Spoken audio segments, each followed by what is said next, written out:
ಸ್ನೇಹಿತರೆ, ಕೃಷಿ ಸಂಸ್ಕೃತಿ ಯೂಟ್ಯೂಬ್ ಚಾನಲ್ಗೆ ತಮಗೆಲ್ಲ ಆತ್ಮೀಯವಾದ ಸ್ವಾಗತ. ಇವತ್ತಿನ ದಿನ ನಾವು ದೇಶೀಯ ಎರೆಹುಳುಗಳನ್ನು ನಿಮಗೆ ತೋರಿಸ್ತಾ ಇದ್ದೀವಿ.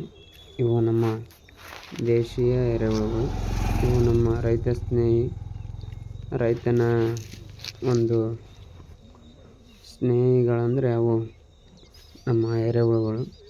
ನೋಡಿ, ನಮ್ಮ ನಾಟಿ ಎರೆಹುಳು ಎಷ್ಟು ದೊಡ್ಡದಾಗಿ ಮಳೆ ಬಂದ ಸಂದರ್ಭದಲ್ಲಿ ಯಾವ ರೀತಿಯಾಗಿ ಹೊರಗಡೆ ಬಂದಿದ್ದಾವೆ ಅಂತ.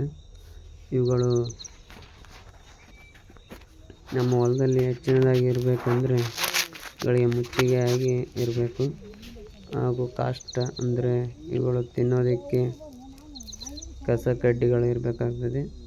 ಮತ್ತು ಯಾವುದೇ ರಾಸಾಯನಿಕ ವಸ್ತುಗಳು ಸಹ ಇವುಗಳಿಗೆ ಹೊಲದಲ್ಲಿ ಹಾಕಿರಬಾರ್ದು. ನಾವು ಜೋಳದ ರಾಶಿಯನ್ನು ಹಾಕಿರೋ ಸಂದರ್ಭದಲ್ಲಿ ಆ ಒಂದು ಜೋಳದ ರಾಶಿಯ ಕೆಳಗಡೆ ಇವು ಬಂದಿದ್ದಾವೆ. ಮಳೆ ರಾತ್ರಿ ಬಂದಿರೋದ್ರಿಂದ ನೋಡಿ ಎಷ್ಟೊಂದು ಚುರುಕಾಗಿವೆ ಮತ್ತು ಎಷ್ಟು ಉದ್ದ ಆಗಿವೆ ಅಂತ ನೋಡಿ. ಅವು ಯಾವ ಥರ ಒಂದು ಕಸದ ಒಳಗಡೆ ಹೋಗೋದಕ್ಕೆ ಇಷ್ಟಪಡ್ತವೆ. ಅವು ಬಿಸಿಲನ್ನು ಬಯಸೋದಿಲ್ಲ.